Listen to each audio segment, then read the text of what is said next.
So Succot is nearly upon us, and everything is nearly ready. We're here in the sukkah. We've got the lulav and the etrog. Certainly, although they don't need to be shaken in the sukkah, it's nice to be able to be here with both of them together. And actually, I'd like to share with you a brief thought about both the lulav and the etrog on the one hand, and the sukkah on the other hand, because there's a strange law which actually the government seems to have stumbled upon on its own accord. So the government's told us that we're not allowed to share our lulav and etrog this year, and while usually we would hand round a set, the truth is that actually there is a certain halachic logic to that, because Jewish law tells us that actually one should own the lulav and etrog. It's very important that specifically at the beginning of Yom Tov, at least on the first 2 days, we should actually own the etrog. Now usually we can just give it over to somebody and give it as a gift, and I'm sure they'd accept it willingly, and we would give it willingly, and in that sense they would own, at least temporarily,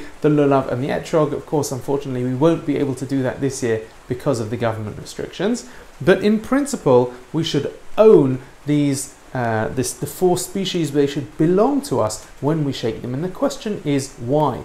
And it's particularly puzzling and when we stand in a sukkah and we realize that the law is the exact opposite when it comes to a sukkah, that actually you don't need to own the sukkah at all, even if the owner doesn't know that you're using it. Of course, if they would be upset, then don't do so. But if there is a sukkah out and about in a public place, feel free to pop in if you feel that they wouldn't mind you using it. There is no requirement whatsoever to own a sukkah. You can use any sort of sukkah, even if it's ownerless. And so again, we seem to have these extreme opposite things, whereas on one hand we have to own the lulav and the etrog, on the other hand the sukkah can be totally ownerless.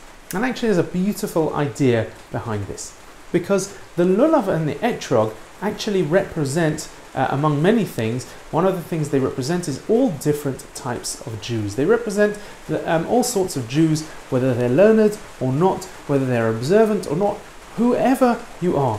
If you are one of our brothers or our sisters, then the lesson of the lulav and the etrog, and specifically of owning the lulav and the etrog, is that we should bear in mind that what we own, we care about. When we own something, we want to look after it. When we own something, we want to take care of it. We want to make sure that it has all of our attention. And the lesson is that with our brothers and sisters, with all sorts of Jews, sometimes it's easy for us to say, well, their problems are theirs, they don't belong to me.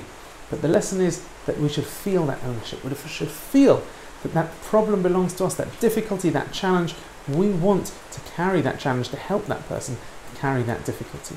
The sukkah, on the other hand, represents our homes, represents where we live, and represents more broadly all of our property. And while most of the time we look at that as belonging to me and something which I own, the lesson at least for the festival of Succot, is we go out of our homes and we remember that it shouldn't really belong to us. This is not what matters to us. Our property, our building, all those sorts of things shouldn't be what matters to us. What matters to us are the people around us. What we should feel ownership over, not in the sense of belonging, but in the sense of caring and in the sense of attention, is the people around us, is our brothers and sisters. And please God, we will take those lessons into our sukkah, or even if we have to sit on our own, to remember that it is not our possessions which should be dear to us, but all of the people and the wonderful community that we are a part of. Wishing everybody a lovely, wonderful and enjoyable Succot.